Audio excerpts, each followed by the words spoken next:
Welcome back to Understanding Human Anatomy and part 2 of the discussion on the inguinal canal. In part 1, we described how the deep inguinal ring is a defect in the transversalis fascia, and that the spermatic cord passes through that ring and then runs obliquely down to the medial part of the abdomen. We showed how the transverse abdominis muscle, taking origin in part from the inguinal ligament, has fibers that cross anteriorly to the spermatic cord, but then other fibers that wrap around posterior to it to form part of the posterior wall of the inguinal canal. And these fibers pass down and insert directly onto the pubic bone. We'll continue from that point forward. The next muscle that contributes to the inguinal canal is the internal oblique. And of course, the internal oblique lies superficial to the transverse abdominis, so it's going to cover over what we've drawn already. And it's going to come out like so.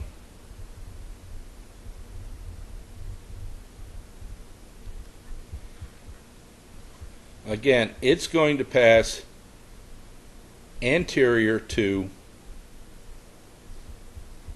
the transverse abdominis and the spermatic cord. But it also is going to have fibers that pass posterior to the spermatic cord and posterior to the inguinal ligament to attach directly to the pubic bone.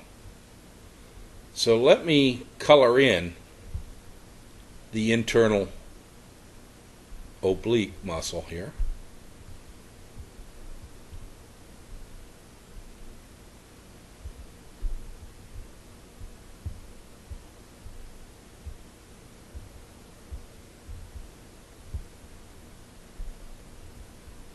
The rest I'm going to have to color in the hard way.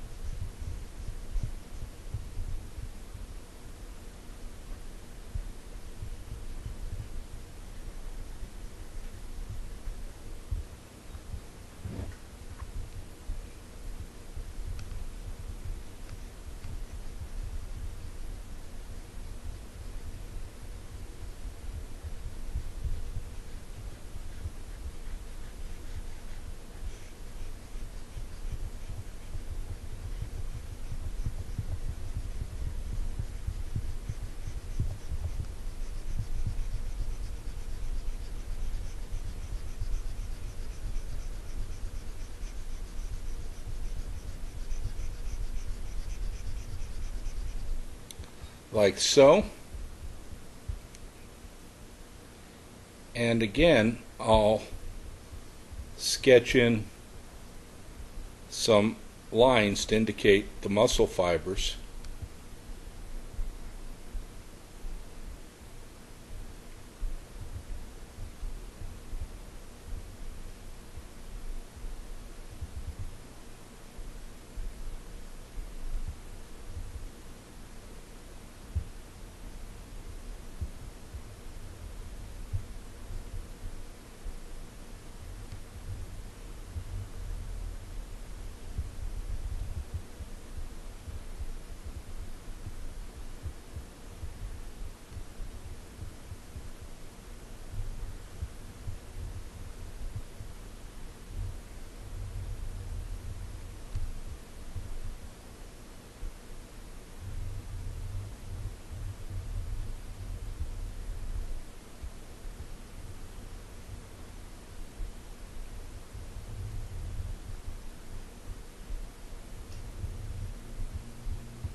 So now the internal oblique muscle, and we'll put a label in here,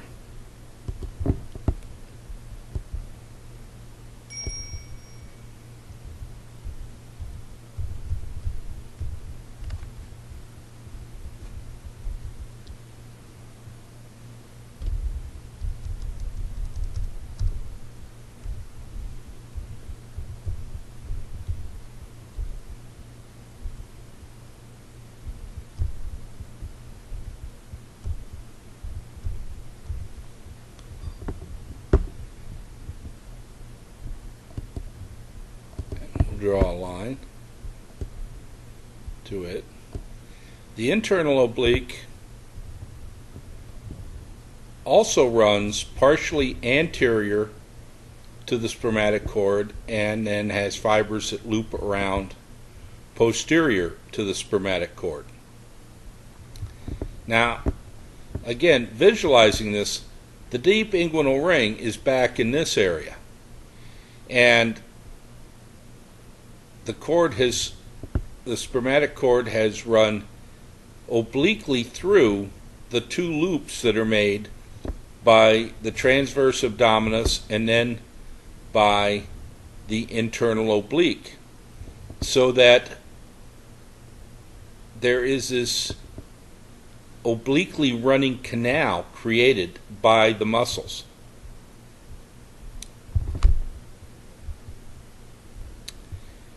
Now, down here we have fibers from both the transverse abdominis and internal oblique coming together to insert onto the pubic bone. This structure is called the conjoint tendon.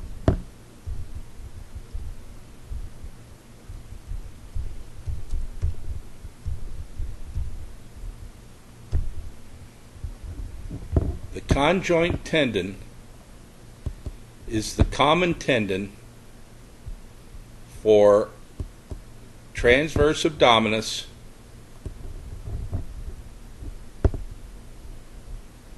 and internal oblique.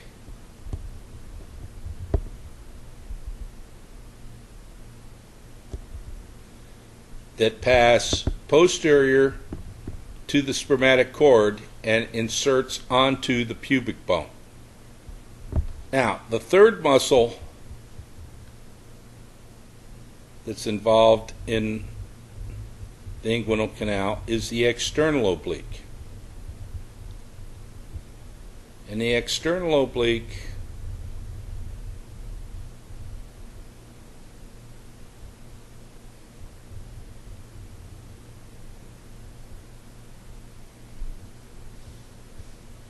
will look like this. The external oblique will look like this, and I'm going to highlight this part of the external oblique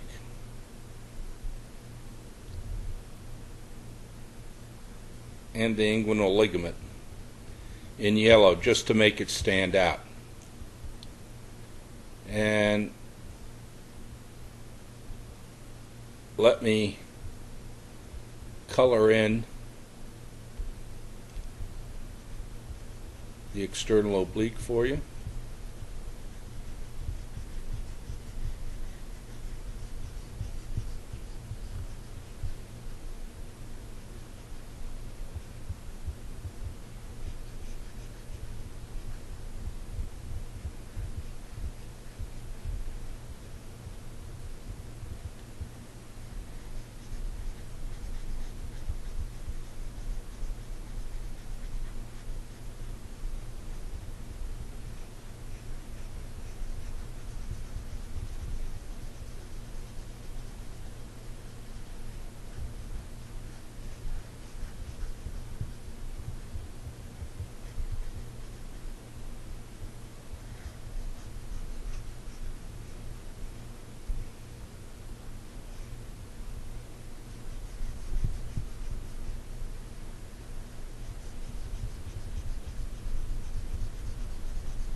The external oblique in blue,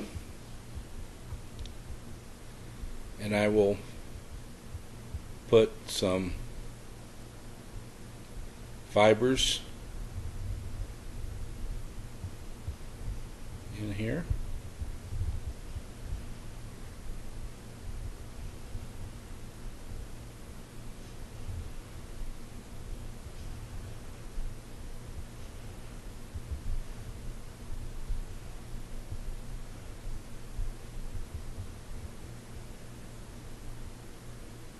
And let's, just for reference,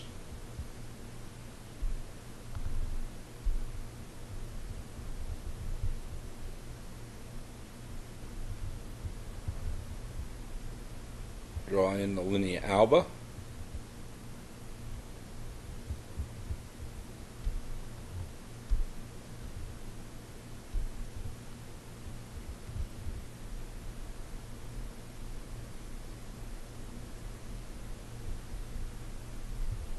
Like so.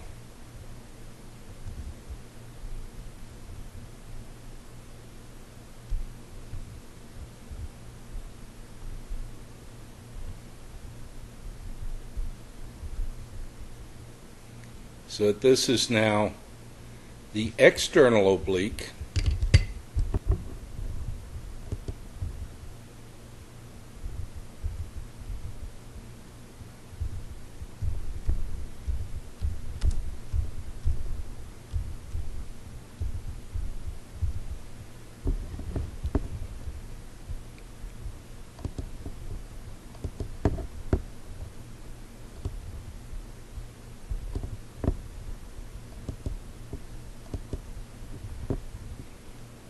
The external oblique muscle, and in yellow down here we have the external inguinal ring.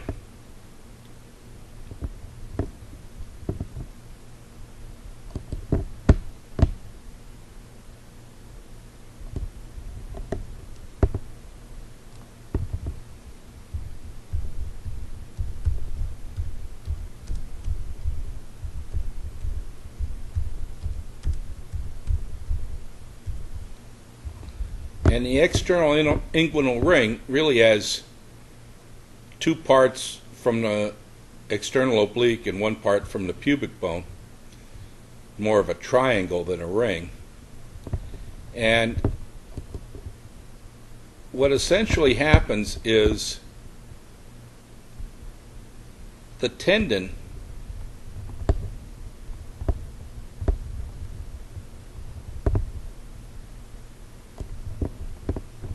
coming down here for the external oblique, that tendon splits where the spermatic cord exits. So there's just a gap in there, and it attaches on either side of the spermatic cord onto the pubic bone. One side onto the pubic tubercle, the other onto the pubic bone itself. So now we have this obliquely running canal through the abdominal wall so that the spermatic cord can pass through easily. The last thing I want to mention is what makes up the spermatic cord. Now, the spermatic cord contains structures that are traveling to the testis. One of these structures is the ductus deferens, or the vas deferens. And this is simply a muscular tube. So on the left half of the screen I'm drawing it in longitudinal section. On the right half I'm drawing it in cross section. So this is the ductus deferens.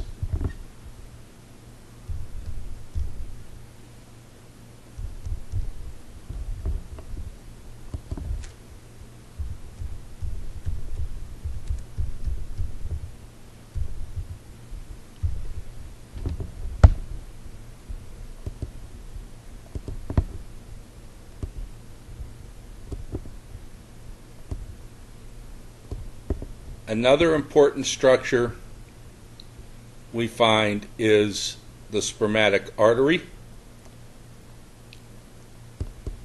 and I'm going to draw that in red, and I'm going to make it a solid structure in the longitudinal view. I'll just have it come down like so.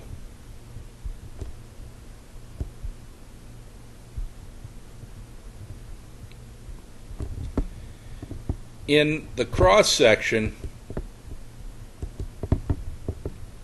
I will draw it as an artery with the lumen.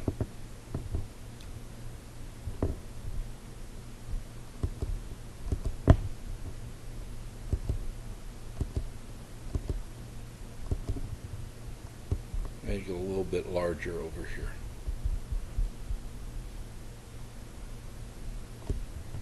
So this artery is a spermatic artery, and it is the vascular supply to the testis.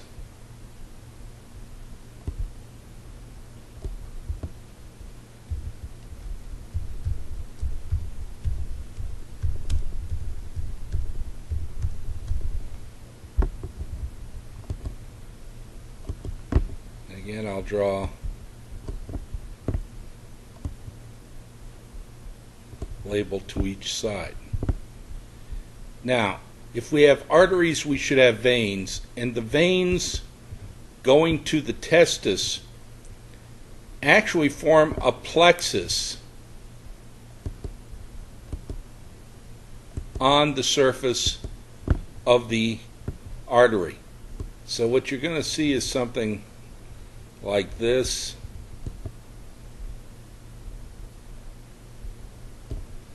The veins are wrapping around the artery. Over here we'll see individual veins cut in section adjacent to the artery. And this plexus of veins is called the pampiniform plexus.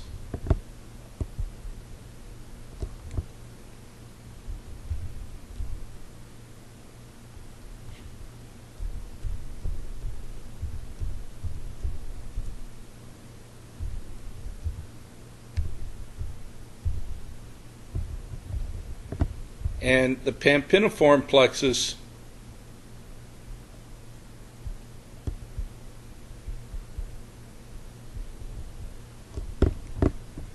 and draw the lines here,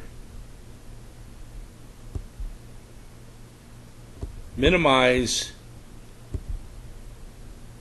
the loss of heat as blood goes out to the testis. Then we have several layers of fascia. We're going to have an internal layer of fascia.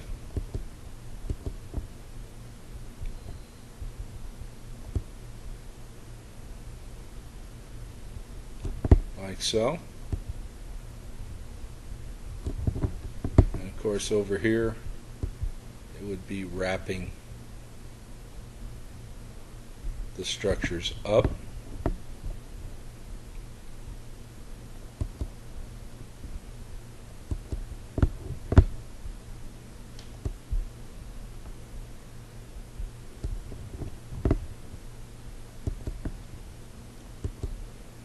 So that's the inner layer of fascia.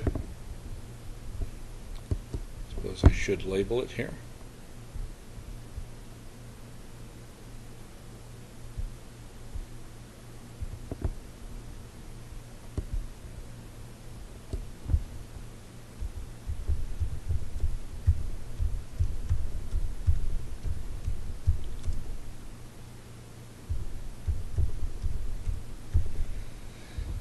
And it is called the spermatic fascia, so it's the inner or inner layer of spermatic fascia.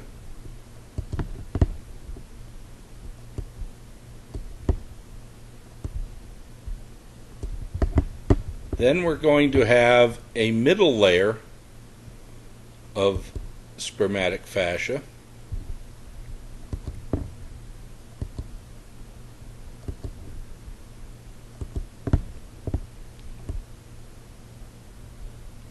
Just external to the inner layer.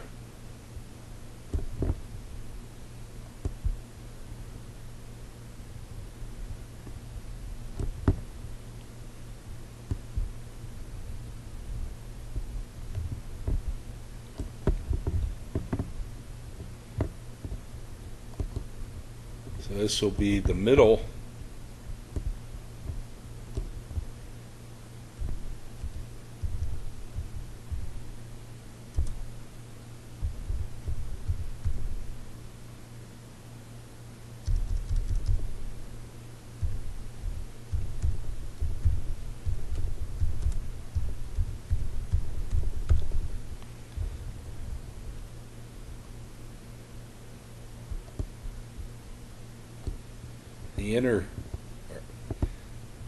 the middle layer of spermatic fascia, and that labeled as well. Then we have a thin layer of muscle,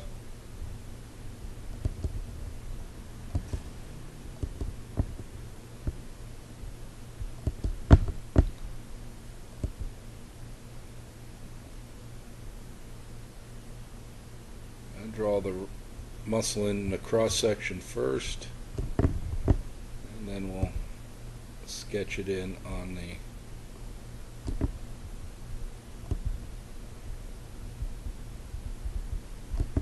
and this is the cremaster muscle.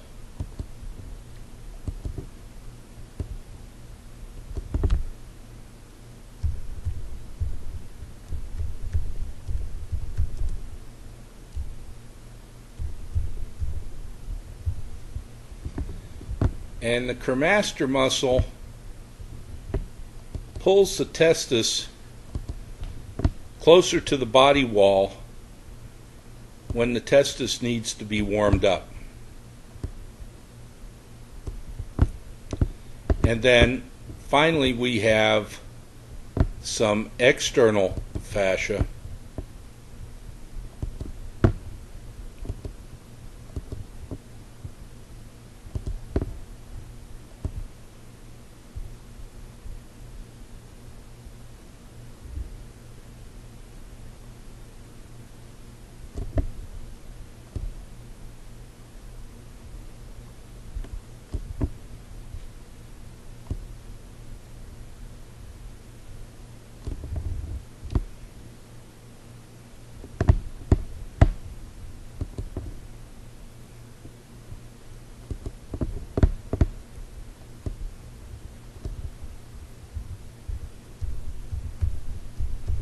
the external spermatic fascia.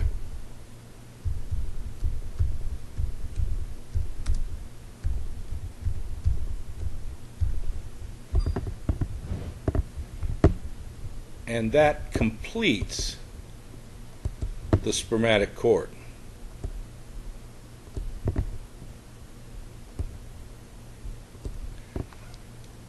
The round ligament of the uterus, which passes through the inguinal canal in the female, is just a small round mass of dense connective tissue proper that follows the course and actually ends in the labia majora.